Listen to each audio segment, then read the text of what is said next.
The Pyramids, Life in Ancient Egypt, a short story by Team King Harold. One hot summer, the E-Twinners of King Harald team met in Cappadocia in Turkey for a summer holiday.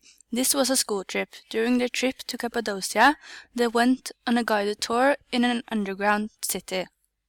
They passed through dark and narrow tunnels with a guide in front of them. All of a sudden they saw a strange code on one of the walls.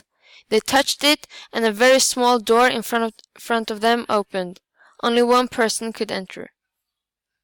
The guide warned them not to go inside, but ignored him, and one by one they entered a narrow opening. They ended up in a dark tunnel.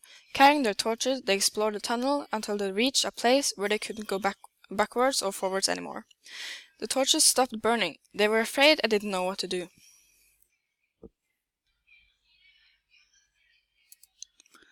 Then something strange happened, and their torches started to burn again. They went forward a little bit and felt that they had reached the end of the tunnel. Just then something terrible happened. The end of the tunnel suddenly collapsed. They could see some light shining through the hole that had appeared in the wall. They started to remove more stones and widen the hole, but when they finally managed to exit the tunnel, they got shocked by what they saw. In front of the Twinners of King Harald team, a big pyramid had appeared. It was really gigantic. One of the boys walked towards it and tried to reach the big cold stones. But when he touched them, he felt something strange. His fingers were not touching a stone. He screamed, "Guys, you need to come closer. You have to touch this strange pyramid." All the members of King Harold team went closer and touched one of the big rocks. They all felt a strange feeling, and after a while they realized that the pyramid was not made of stone and sand. No, the pyramid was made out of plastic. Everyone was shocked that the pyramid was made out of plastic and not stones. They did not understand why the pyramid was made out of plastic. They all wondered what was so special about this pyramid.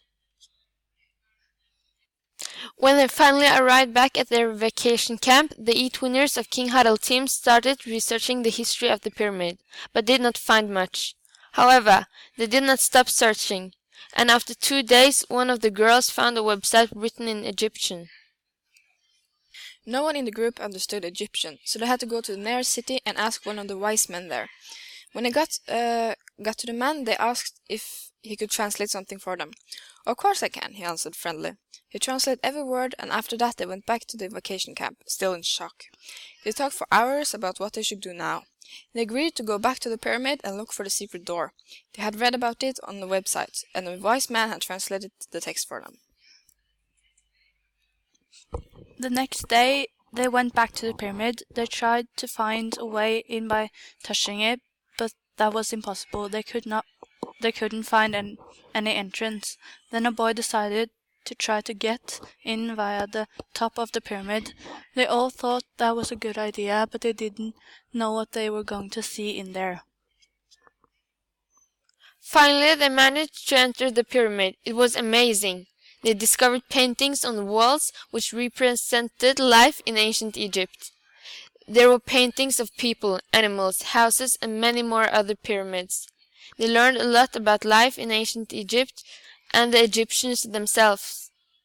And the most amazing thing was the paintings were so well preserved because the walls were made out of plastic. They took lots of photos of the paintings. This was fantastic. Now the members of King Harold, a twinning team, could go home and tell everyone about their adventure and about what they had learned about ancient Egypt.